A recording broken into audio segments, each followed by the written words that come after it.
Fifth class ఈవీఎస్లోని 10th lesson సూర్యుడు గ్రహాలు. సూర్యుడు ఒక నక్షత్రం. సూర్యుడు ఒక మండుతున్న అగ్నిగోళం. సౌర వ్యవస్థలో అన్నింటికన్నా పెద్దది సూర్యుడు. సౌర వ్యవస్థలోని శక్తి అంతటికీ సూర్యుడే మూలం. సూర్యుని చుట్టూ తిరిగే వాటిని గ్రహాలు అంటారు. సూర్యుడు దాని చుట్టూ ఉన్న గ్రహాలను కలిపి సౌర కుటుంబం అంటారు. బుధుడు, శుక్రుడు, భూమి, అంగారకుడు, గురుడు, శని, యురేనస్, నెప్ట్యూన్ అనే 8 గ్రహాలు తన చుట్టూ తాను తిరుగుతూ సూర్యుని చుట్టూ తిరుగుతుంటాయి. సౌర కుటుంబంలో సూర్యునితో పాటు 8 గ్రహాలు ఉన్నాయి. ప్లూటోను గ్రహం కింద పరిగణించట్లేదు. ప్రతి గ్రహం ఒక నిర్ణీత మార్గంలో సూర్యుని చుట్టూ తిరుగుతుంది. ఆ మార్గాన్ని కక్ష్య అంటారు. భూమి తన చుట్టూ తాను తిరగడం వల్ల పగలు రాత్రి ఏర్పడతాయి. భూమి తన చుట్టూ తాను తిరగడాన్ని భూభ్రమణం అంటారు. భూమి తన చుట్టూ తాను తిరుగుతూ సూర్యుని చుట్టూ పరిభ్రమించడాన్ని భూపరిభ్రమణం అంటారు. భూమికి ఒకసారి తన చుట్టూ తాను తిరగడానికి 24 గంటల సమయం పడుతుంది. 12 గంటలు పగలు, 12 గంటలు రాత్రి. భూమి యొక్క సహజ ఉపగ్రహం చంద్రుడు. అంతరిక్షంలో ఒక గ్రహం చుట్టూ తిరిగే మరియొక ఖగోళ పదార్థాన్ని ఉపగ్రహం అంటారు. భూమి ఒకసారి భూమి చుట్టూ తిరగడానికి చంద్రునికి దాదాపు 28 రోజుల సమయం పడుతుంది. చంద్రునికి స్వయం ప్రకాశ శక్తి లేదు. సూర్యుని కాంతి చంద్రునిపై పడి పరావర్తనం చెందుతుంది. 11th లెసన్ భద్రతా చర్యలు. ప్రమాదాలు జరగకుండా మనం తీసుకునే చర్యలనే భద్రతా చర్యలు అంటారు. విద్యుత్ ఉపకరణాలు, గ్యాస్ సిలిండర్ పేలడం వంటి వాటి వల్ల అగ్ని ప్రమాదాలు సంభవిస్తాయి. అగ్ని ప్రమాద సమయంలో లిఫ్ట్ వాడరాదు. అగ్ని ప్రమాద సమయంలో ఫైర్ ఇంజన్ ద్వారా ప్రమాదాన్ని అదుపులోకి తెస్తారు. జాతరలో చేపట్టే భద్రతా చర్యలు. సురక్షిత మంచినీరు, పార్కింగ్ స్థలం, శుభ్రమైన ఆహార పదార్థాలు, ఆరోగ్య శిబిరం, టాయిలెట్లు, ఫైర్ ఇంజన్లు, పోలీస్ సహాయ కేంద్రం, తొక్కిసలాట లేకుండా ఏర్పాట్లు, బారికేడ్లు, నీటి మడుగు దగ్గర మునగకుండా ఏర్పాటు మొదలగు భద్రతకు సంబంధించిన ప్రకటనలు చేయడం. భూమి తీవ్రంగా కుదుపులకు లోనైతే భూకంపం వచ్చింది అంటారు. ఈ భూకంపనాలను రిక్టార్ స్కేల్ పై గుర్తిస్తారు. దీని తీవ్రత 6-7 పాయింట్లు దాటితే ప్రమాదాలు సంభవిస్తాయి.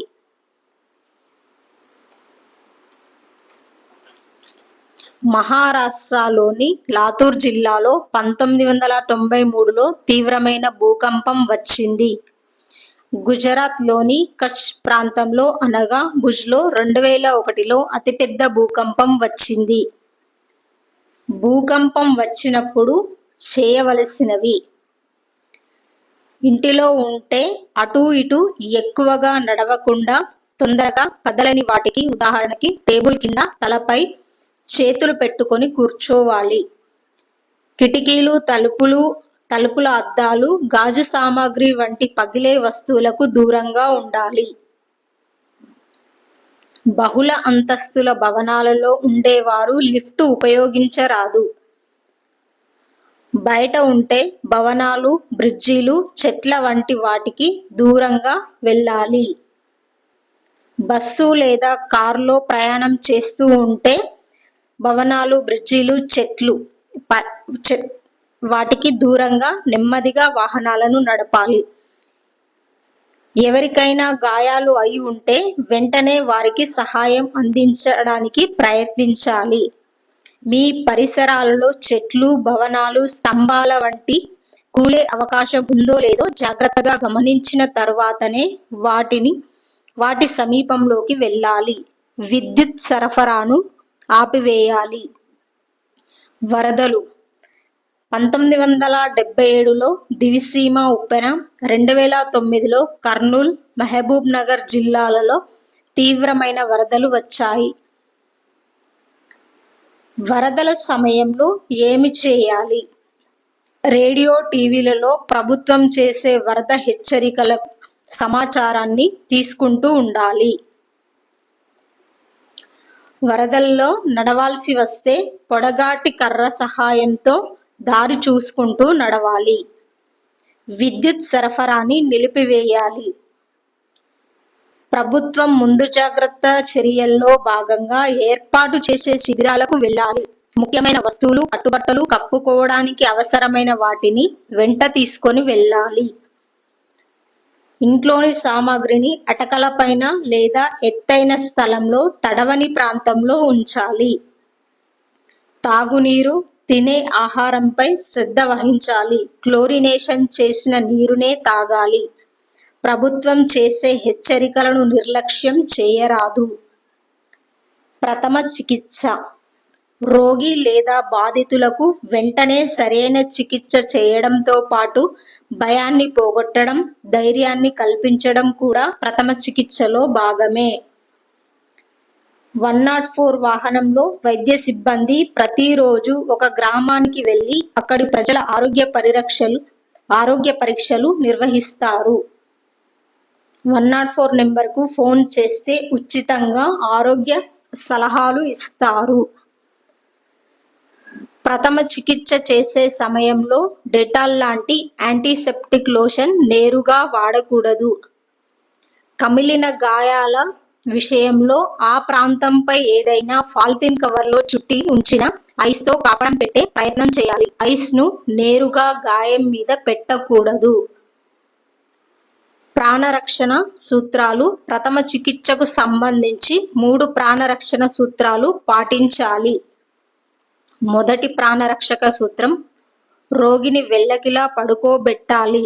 బట్టలు వదులు చేసి గాలి పీల్చే మార్గంలో అడ్డంకులుంటే తొలగించాలి. పరిస్థితిని బట్టి తలను పక్కకు వంచాలి. రెండవ ప్రాణరక్ష సూత్రం: ఊపిరి ఆడుతుందా లేదా పరిశీలించండి. ఊపిరి తీసుకోవడంలో ఇబ్బందులు ఉన్నప్పుడు విషం, యాసిడ్, వాంతులు సందర్భం మినహా మిగిలిన సందర్భంలో నోటితో కృత్రిమ శ్వాస అందించాలి. మూడవ ప్రాణరక్ష సూత్రం: గుండె కొట్టుకోవడాన్ని పరిశీలించాలి. స్పందన లేకపోతే ఎదురు రొమ్ముపై అరచేతులు ఒకదానిపై ఒకటి ఉంచి అణిగేటట్లు నొక్కాలి. ప్రమాదం జరిగిన మొదటి గంటను గోల్డెన్ అవర్ అంటారు. వేగంగా అర్ధ అడుగు లోతు వచ్చే వరద కూడా మనిషిని పడివేయగలదు. 1 అడుగు లోతు వరద వల్ల కారు వంటి వాహనాలు పడిపోగలవు. 2 అడుగుల లోతులో వేగంగా వచ్చే వరద కార్ల వంటి వాహనాలను మోసుకెళ్లగలదు. బెణికిన గాయం. బెణికిన గాయంపై ఆయింట్మెంట్తో గట్టిగా రుద్దకూడదు. ఆ ప్రాంతానికి కాస్త విశ్రాంతి ఇచ్చి ఐస్ని గుడ్డలో కానీ పాలిథిన్ కవర్లో కానీ ఉంచి కాపడం పెట్టాలి. మెడికల్ షాప్లో దొరికే క్రేప్ బ్యాండేజీతో కట్టు కట్టాలి. గాయం అయిన ప్రాంతాన్ని ఎత్తుగా పెట్టాలి. కాలిన గాయం. కాలిన ప్రాంతాన్ని చల్లని నీటిలో 15 నుంచి 20 నిమిషాలు పెట్టాలి. అరచేయి మందం లోపు గాయం అయితేనే ఆ గాయంపై ఆయింట్మెంట్ రాయాలి. గుర్తుపెట్టుకోండి, ఎప్పుడూ కాలిన బొబ్బల్ని చిదపరాదు. కాలిన గాయాన్ని బ్యాండేజ్ గుడ్డతో కట్టరాదు, రుద్దరాదు, ఐస్ పెట్టరాదు. మనకు మంటలు అంటుకున్నప్పుడు పరిగెత్తకూడదు. SDR నియమం. SDR అంటే S అంటే స్టాప్, D అంటే డ్రాప్. ఆర్ రోల్, అటు ఇటు దొర్లండి. పాయిజన్స్, విష పదార్థాలు. పాయిజన్స్ తీసుకున్న వ్యక్తికి సాధ్యమైనంత వరకు ఆ విష తీవ్రతను తగ్గించడానికి ఎక్కువగా నీటిని ఇస్తూ ఆసుపత్రికి తీసుకెళ్ళాలి. ముఖ్యమైన విషయం ఏమిటంటే ఆ వ్యక్తికి వాంతి చేయించకూడదు, స్పృహ తప్పిపోనివ్వకూడదు.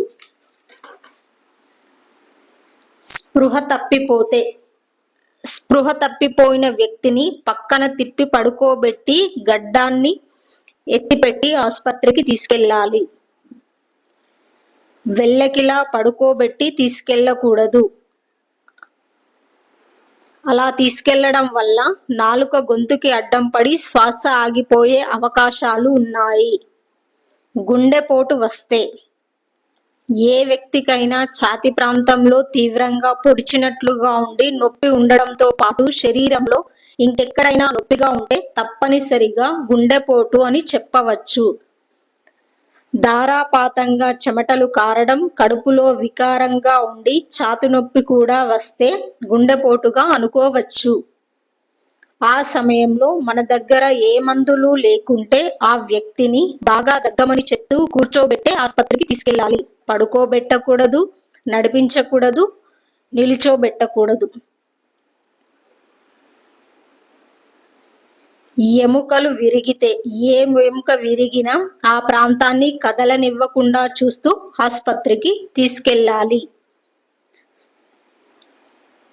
పక్షవాతం. ఎవరికైనా ఎక్కువగా బీపీ ఉంటే వాళ్ళు ఒళ్ళు తిరుగుతుందని, తిమ్మిరిగా ఉందని చెప్తే మొదటగా ఆ వ్యక్తిని నవ్వి చూపెట్టమనండి. ఆ వ్యక్తి యొక్క మూతి నవ్వేటప్పుడు వంకరగా ఉంటే, సరిగ్గా మాట్లాడలేకపోతే మరియు చేతులు ఎత్తలేకపోతే దానిని పక్షవాత చిహ్నంగా గుర్తించాలి.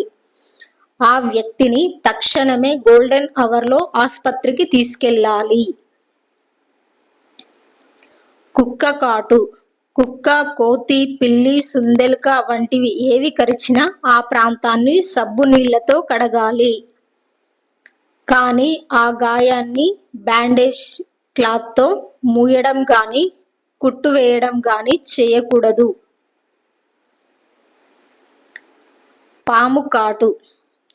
పాము కాటికి గురైన వ్యక్తి మరణించడానికి 90% కారణం భయం. మనం చేయాల్సిందల్లా ఆ వ్యక్తికి ధైర్యాన్నివ్వాలి, కాటు వేసిన ప్రాంతాన్ని కదలకుండా ఉంచాలి, స్పృహ తప్పిపోకుండా చూస్తూ ఆసుపత్రికి తీసుకెళ్ళాలి.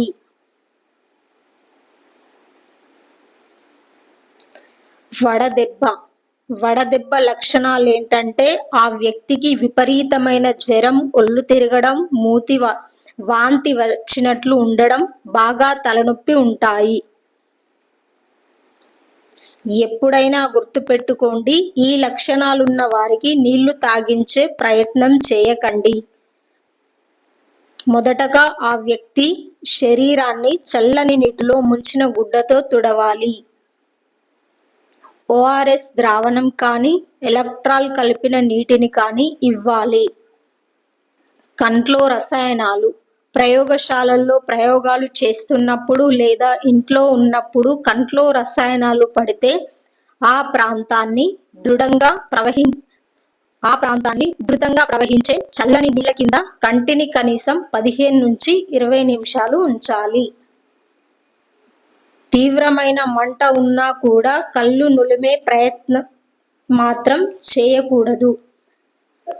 కళ్ళు తిరిగి పడిపోయిన వ్యక్తిని చెంపలపై తట్టడం లాంటివి చేయకుండా పడిపోయిన వ్యక్తి కాళ్ళని ఎత్తుగా పెట్టి తలని పక్కకి పెట్టి ఉంచడం వల్ల కాసేపట్లో లేచి కూర్చునే అవకాశం ఉంటుంది. ఇలా ఎందుకవుతుందంటే మెదడు రక్త ప్రసారం తక్కువ కావడం వల్ల, మనం కాళ్ళు ఎత్తి ఉంచడం వల్ల మెదడు రక్త ప్రసరణ బాగుగా జరిగి త్వరలో కోలుకునే అవకాశం ఉంది.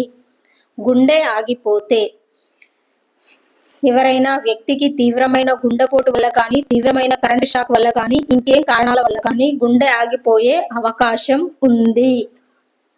CPR. C అంటే కార్డియో, P అంటే పల్మనరీ, R అంటే రిస్ట్రిక్షన్ అండ్ రీస్టార్ట్, తిరిగి స్టార్ట్ చేయడం. గుండె ఆగిపోయిన వ్యక్తి ఛాతీ మధ్య ఎముక అంతం అయిన చోటు నుండి 2-3 అంగుళాల పైన మీ అరచేతితో అదిమిపెట్టి మీ చేతిని నిటారుగా ఉండేటట్టు చూస్తూ మధ్య ఎముకపై 30 సార్లు ఒత్తిడిని కలిగించాలి. తదుపరి నోటి ద్వారా 2 కృత్రిమ శ్వాసల్ని ఊపిరితిత్తుల్లోకి పంపించాలి. ఇలా నిమిషానికి 30 సార్లు ఒత్తిడి కలిగిస్తూ 2 సార్లు కృత్రిమ శ్వాసలను ఇవ్వాలి.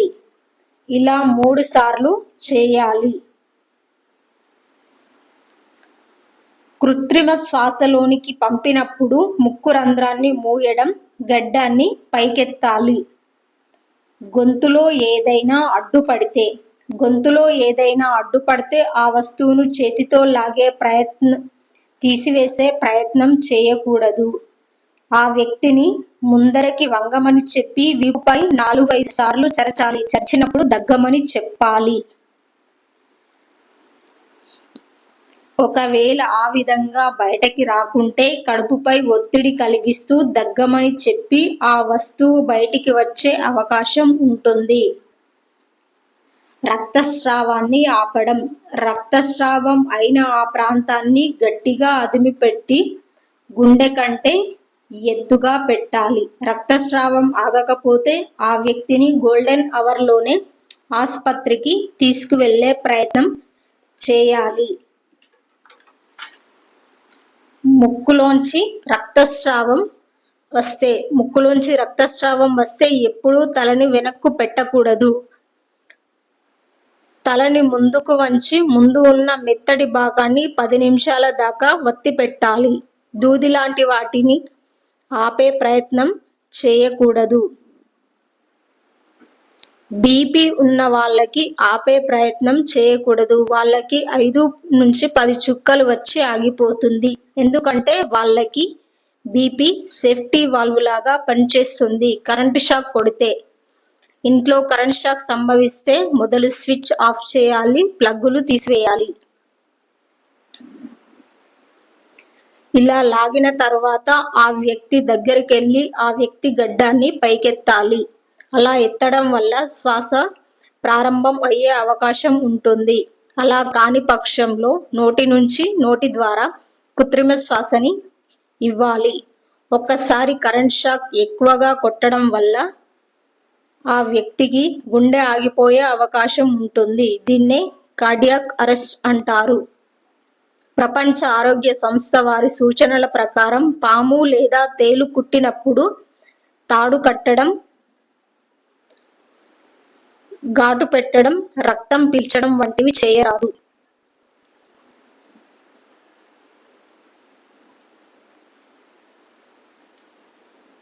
శుభ్రపరచని బ్లేడులు, చాకు వంటివి ఉపయోగించి ఘాటు పెట్టడం వల్ల ధనుర్వాతం రావచ్చు. ఏదైనా అగ్ని ప్రమాదం, రోడ్డు ప్రమాదం, ప్రకృతి వైపరీత్యం లాంటివి జరిగినప్పుడు మనం వెంటనే 108 నెంబర్కు ఫోన్ చేయాలి. ఇది ఉచితంగా లభించే సేవ.